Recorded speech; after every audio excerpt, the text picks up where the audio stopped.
microscopic level, they exist to kill. They travel, they attack, they hide, they even gather together in defense maneuvers.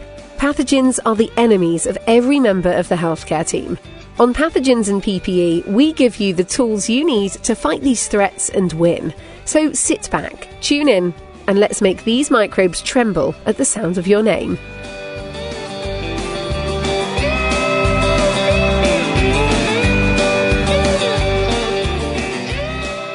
Hey everybody, and welcome back to the Pathogens and PPE podcast. This is episode 4 about PPE, donning, and doffing. I'm Jill Holdsworth, the manager of infection prevention at Emory University Hospital, Midtown in Atlanta, Georgia, and I am here with my co-host Kevin in the studio today. Kevin, you want to give everybody a little intro of yourself?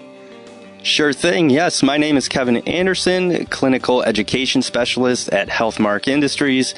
Happy to be here on the podcast with you, Jill, and let's get started. Awesome. Super excited to have some special guests today, Jill Morgan and Jen Jaffe in the studio, and we will be right back. Don't go anywhere.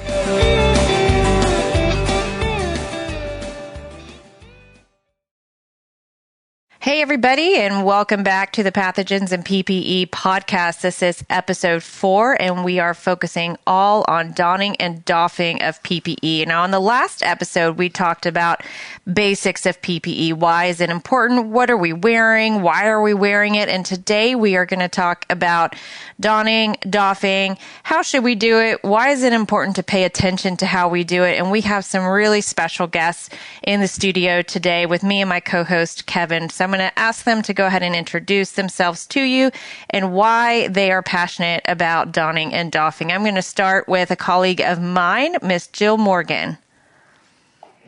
Well, hi. Thanks for letting me join you today. I am Jill Morgan. I'm a nurse at Emory University Hospital in Atlanta, and I was one of the nurses that cared for Ebola patients here in our serious communicable diseases unit.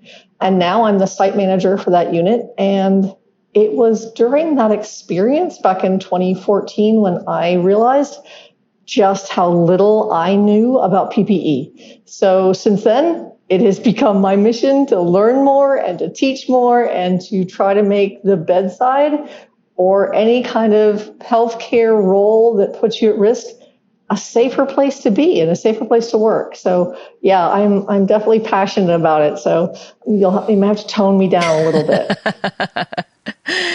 That's okay. We like the passion. We like the excitement. That's what we're here for. All right, Jen, your turn. Hi, I'm Jen Jaffe. I work with Mercy in St. Louis, and we also have hospitals in Arkansas, Oklahoma, and Kansas and Missouri. And so I recently transitioned to a role at the ministry level, which is what we call our system. And so I've been able to visit sterile processing departments in several different facilities.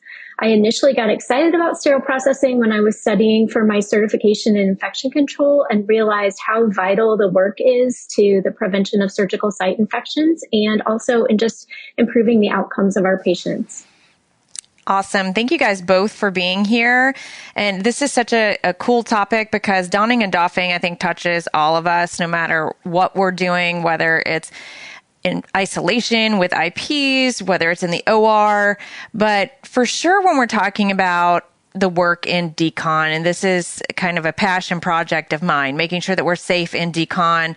So I want to talk first about how can we be sure that we are doing things safely when we're donning. I want to start here because it's probably the least, I don't want to say controversial, but the easier of the two. So let's talk about donning first. And let's start with you first, Jen. When we're donning in SPD and we're, watching the team members, making sure that they have the right things on and on correctly, what do you think of first? What are your initial thoughts on ensuring that our team members are safe? I think in terms of contamination. So what are the opportunities for the team member to accidentally contaminate during the donning of PPE? So we think about applying shoe covers. And as they are applying their shoe covers, are they touching the bottom of their shoes? And then moving on to the next step of PPE. So trying to watch and educate in those scenarios. I also think about, as they move through putting on PPE, applying their mask properly and making sure that it's secured and not hanging loose off of their face, to ensure that they aren't getting splashed from the instruments or the chemicals that they're using. And then also eye protection, making sure their gowns are secured, making sure they've applied gloves properly so that they have the coverage over the wrist. Do you mind just ask a quick follow-up question here? Do you happen to notice, you mentioned, in your introduction that you kind of look over all these different facilities and go within the same health system or ministry. Do you happen to notice any problems or maybe inconsistencies with where the donning of the PPE is actually occurring? Like some may have an anti-room, or some may actually be putting it on in the decontam area. And what kind of things do you see there with the possibility of accidental contamination, and how do you address it? That's a really good question. So as I've viewed some of the different facilities, typically if there isn't a designated anteroom, which some do have, there's an area delineated in the space for donning of PPE. So it may be right inside the door, and then within generally 3 feet of that door, there's a line to segregate the space so that there's a clean area per se, and then the actual body of decontamination. That was a great follow-up question. I've seen a lot of different setups in my day, and sometimes all of the PPE is there in those designated areas. Sometimes they're stored with chemicals. Sometimes they're across the room, and sometimes they're just not there at all. And so I think that one of the best things that we can do is make sure the storage of the PPE, wherever that designated area is standardized. All the sizes are there, and that our team members have what they need, and they have what they need where they need it, or that accidental contamination could occur more often, or they're just not going to wear what they know that they're supposed to wear because they don't have it. And I've seen all of those things happen, unfortunately, because they know they need to get their job done. But if they don't have it and there's not a designated spot for each of those things, they just move on without it, unfortunately. I think it's important, too, that there's access to hand hygiene, like hand sanitizer in the PPE donning space, because if you do have that accidental contamination, you're able to clean your hands before you move on to applying more PPE. Great point. We kind of skipped over the hand hygiene topic, but yes, absolutely. As IPs, we know that you're supposed to do hand hygiene first, but what happens when you don't even have access to it at your donning space? Great point. All right, Jill Morgan, what about you with proper donning? Yeah, I think that there are a few questions that I like to have people kind of think about as they enter this space or start their day. And, how can I be comfortable and safe? Well, comfort probably isn't the first thing that people think of in PPE, but you do want to make sure that, for instance, I want to make sure I can minimize the touching I'm going to have to do once I'm in my PPE. So things like simple things like, I wear glasses and I have to have something that helps hold my glasses in place, because otherwise I know what I'm going to be tempted to do. I'm going to have dirty hands and I'm going to poke against my face shield and try to push my glasses up my face. If my hair gets in my eyes, all those kinds of things. So if I know I'm putting on a level 3 or higher gown for decontamination, that's going to be warm. So what am I wearing? Can I make sure that I'm not going to be tempted to loosen, violate, this coat of armor I'm putting on in my PPE. So I want to think about, how can I get the most out of this PPE? How can I make sure it's protecting me against all the things I'm worried about? And that could be, like you said, it could be chemicals. It could be blood and other potentially infectious materials that we don't want to think about. And it could be the chemicals that we use, for instance, whether it's a detergent that you're soaking instruments in, or an agent that helps break up things. But it could also be pokey things, right? So I need to make sure that I'm protecting myself against all those things. And that means really, as you said, making sure I have the equipment I need, I'm not putting myself at risk, and I'm not going to put myself at further risk by doing a lot of touching and adjusting once I'm in that dirty environment. So I think all those things are sort of the lead up to being able to don and walk into that room or walk into that space and use it safely and effectively. So, Jill, Morgan, sticking with you real quick, you brought up a really good point about comfort. And I think that that's something that maybe a lot of us don't intentionally consider when we get our PPE on. But I do think a lot of people have it in mind because I see a lot of creative ways of wearing PPE, and I'm sure that you have as well. So just out of curiosity, for people who are, working in a decontam area, just how important is it that, say they have a mask on, but it has an integrated shield on it? How important is it that the mask part is actually covering the nose and all of that? Say we're not looking at preventing exposure to COVID or something like that. We're looking at, contaminants coming at the face. How important is it that they wear that mask properly around the nose? Because sometimes people have it almost like a chin strap and they have the shield kind of, in front of their face and so on. You've seen the creative ways we come up with to stay comfortable. So I just want to hear what, maybe advice you would have for people who are, looking out for their comfort level, number one. Yeah, I love that question because those masks with the integrated face shield, I not so affectionately refer to as face shovels because so much of what we do in healthcare, right, you're sort of just slightly leaned forward or looking down. And what that does is if it's not done appropriately, where you have the nose sort of molded against your nose and the face shield is as vertical as possible, then when you're doing your work, you've got this whole big area that's going to direct all those aerosols and fine mists and sprays directly into your eyes, nose, and mouth. That's nasty. Okay, so I think that the thought of doing that and getting somebody else's body fluids in those parts of you, it's just that we get sort of immune to the risks. Because maybe we've been doing this for a while and maybe we don't think about those things as being that risky because we never have been sick where we could correlate something to an exposure.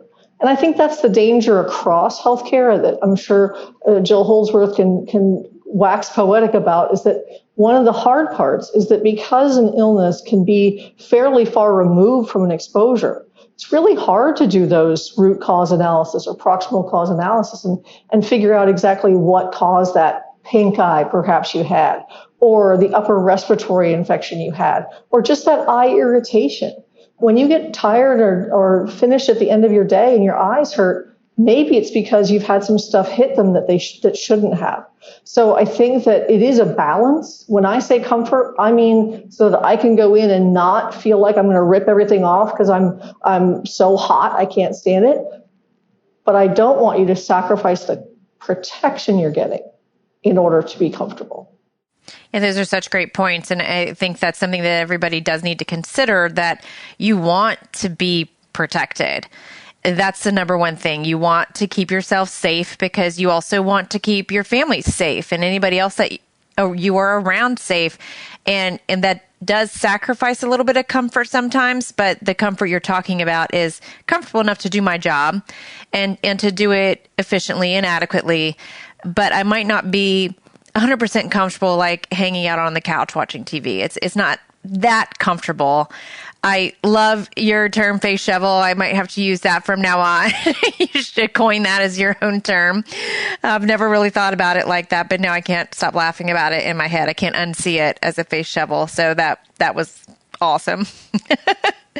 This just kind of occurred to me. And one of the things that kind of bothers me a lot in sterile processing and sometimes in the OR, but what advice would you have? And this came from something that you said, Jill, about making sure that you're not at risk when you're putting on your PPE and making sure that when you get everything on and you go off to do your job, when you know what you're supposed to have on. And I think that's number one, making sure everybody knows exactly what they're supposed to have on when they're donning. If they feel like something is wrong, missing, or isn't fitting right, and they are at risk. So that's step one, making sure they know what that is.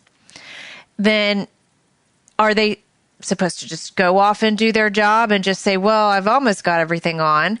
Or what else? What should they do to make sure that they report it? Do they say, I'm sorry, I don't have the the tools to do my job. I'm not putting myself at risk. What advice would you give those working in sterile processing and listening to us now for them to do as kind of like an escalation phase to do as their next step so that they keep themselves safe? Jill, I'll start with you on that one. Gosh, I'm so glad you asked this because I think it really brings up a lot of important points about the hierarchy of controls, which, you guys in IPC world can see this in your sleep probably, but, we have this idea of can we eliminate a threat? Can we have a substitution to a threat? And then we have things like engineering controls and administrative controls.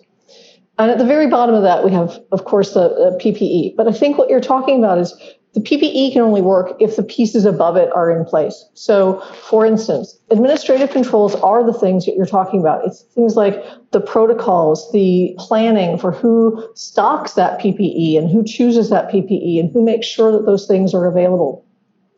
The engineering controls to make sure that the ventilation and the flooring and things like that don't add to your risk. So I think that it's important to put all these things in place.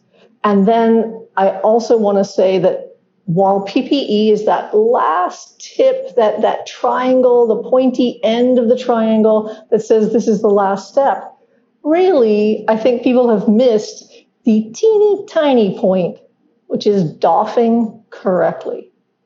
Because your PPE isn't the last piece. It's taking it off right. Because you can't leave the cooties behind if you get them on you while you're going home or as you're trying to leave work. Taking that stuff with you means that we've failed in that whole triangle. So I think an escalation to me is identifying where up that hierarchy the problem lies, right? Is the floor slippery? That's a problem. That's an engineering control we need to talk about.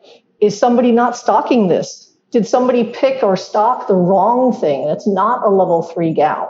It's not going to protect me from fluids. Well, those are again are sort of administrative things that we need to escalate. So I think absolutely understanding where you fit in that and then figuring out who the right people are in your organization that can address those.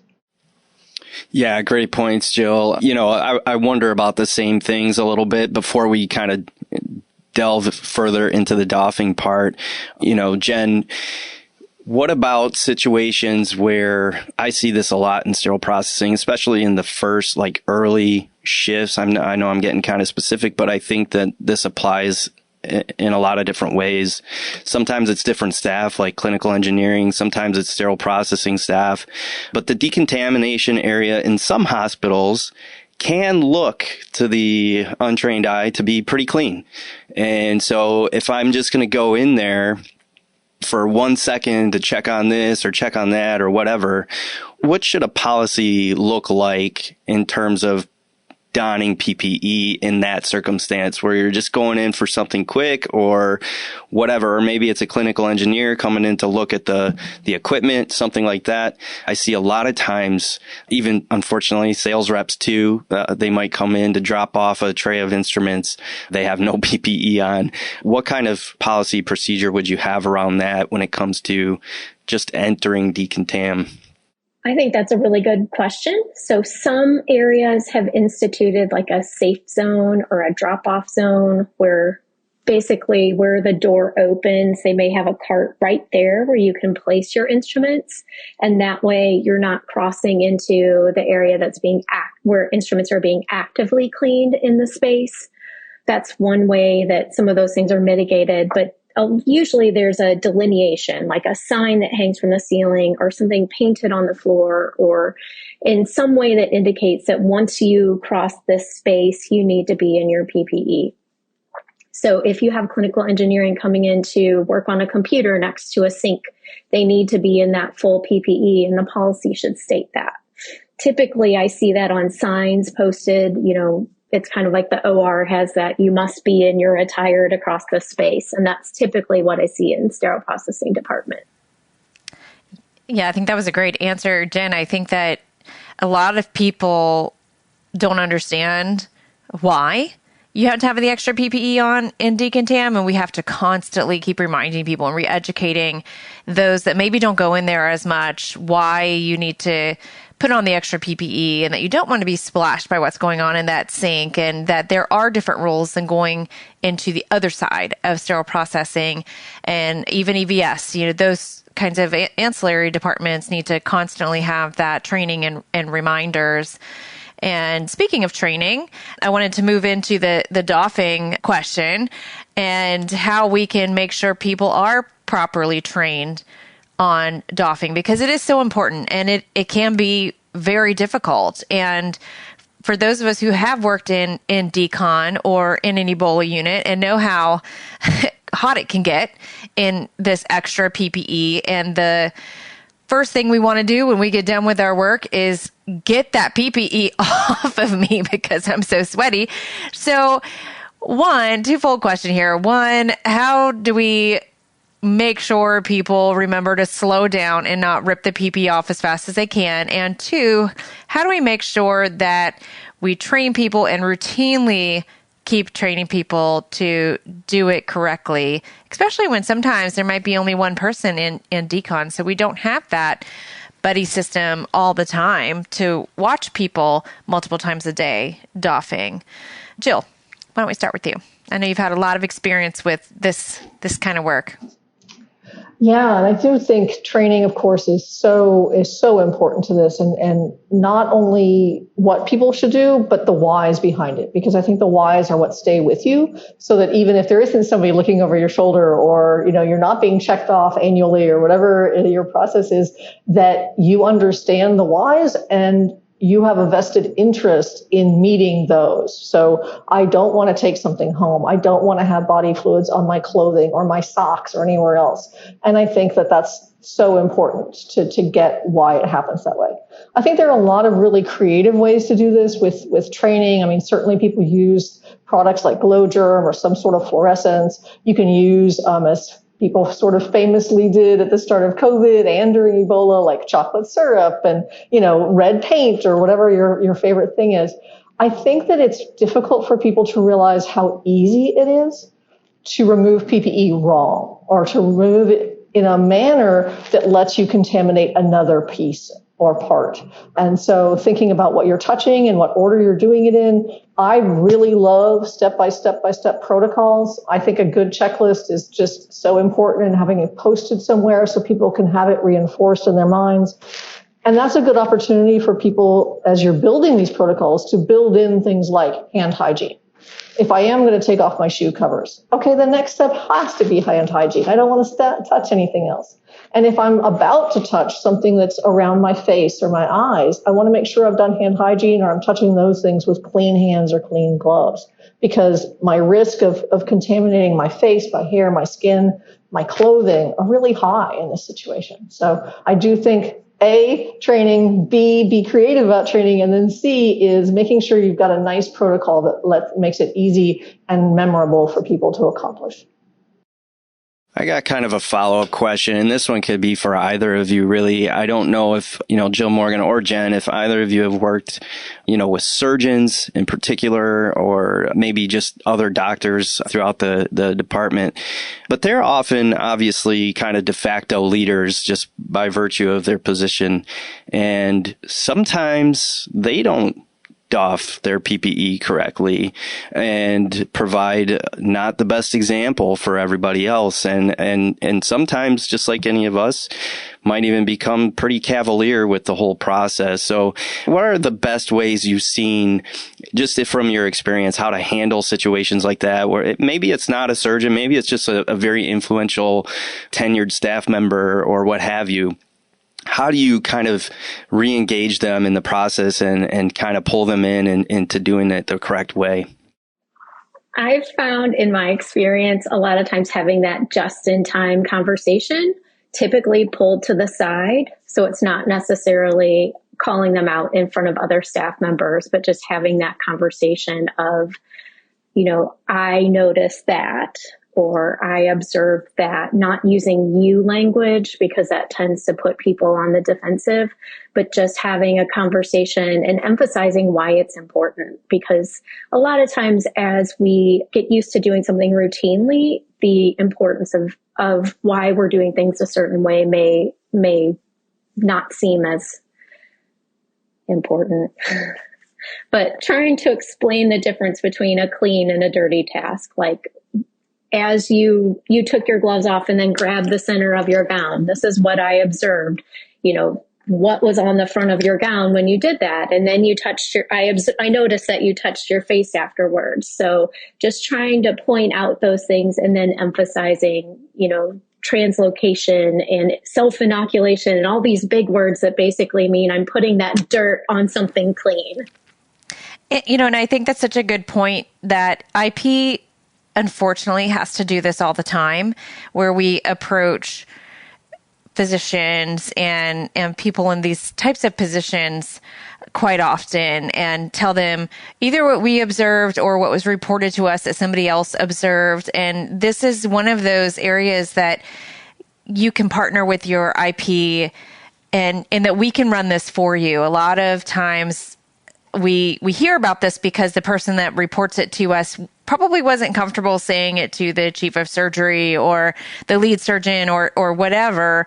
But this is definitely one of those places that IP can help out. So if you're in the OR or someone just runs into sterile processing and doesn't wear their PPE and decon, or you have vendors that are doing the same thing, these are the things that we're more than happy to do for the departments, because this is kind of a learned skill for us through our careers, and we can kind of take the heat for you if this is something that you're dealing with. And if you're not comfortable having the conversation, unfortunately, we have gotten used to it. But it's a great question because, yes, sterile processing needs to pay attention to it, but we all do. Everybody that's doffing PPE. And on the inpatient side, we do a lot of training on PPE. When we're doing serious communicable disease training, we do a lot of training on that, on donning and doffing, and we go over the why so often. But do we do this enough in sterile processing? And my guess is no. And I know a lot of infection prevention experts out there are probably thinking, I wish that sterile processing would let me help, or maybe I should go offer my help, or maybe we could partner to do something like this, because a lot of it also is making sure you have the right size. There's a lot of different sizes when you look at the types of gowns that are used in the OR in sterile processing, and you need to make sure you have a well-fitting gown as well for what you're using at the decon sink. And so all of these things are big conversations that are going on in sterile processing. And if you're an SPD, OR, IP, you should all be working together to make sure that you're not putting yourselves at risk. You're communicating what your defects are and always escalating up problems so we can work together to help solve them. That is about all the time that we have today for this podcast. I want to thank my friends Jill Morgan and Jen Jaffe for being on with us today. And we will see you next time for episode 5. Thanks so much. See you soon. On this episode, we got to talk to Jen about accidental contamination with PPE, which this happens sometimes both with the donning portion and the doffing portion, and it's something that we should all keep in mind as we put on and take off our PPE. We also heard from Jill Morgan and her term, the face shovel, which I really loved, and also talking about where donning and doffing are occurring, which I thought was really important, and also having access to hand hygiene in the donning and doffing space, which, of course, as an infection preventionist, I think is super important, and also ensuring that we're reporting our risks and escalating them when there is one. So ensure that you are empowering your SPD techs to report when they don't feel safe or they don't have part of their PPE before they start their day. All right, everybody, don't forget to subscribe and don't forget to wash your hands. And keep fighting dirty. Thanks for tuning in to this exclusive podcast series on pathogens and PPE. For more information and clinical resources to help you fight dirty, make sure to follow us on social media by searching for Beyond Clean and Transmission Control.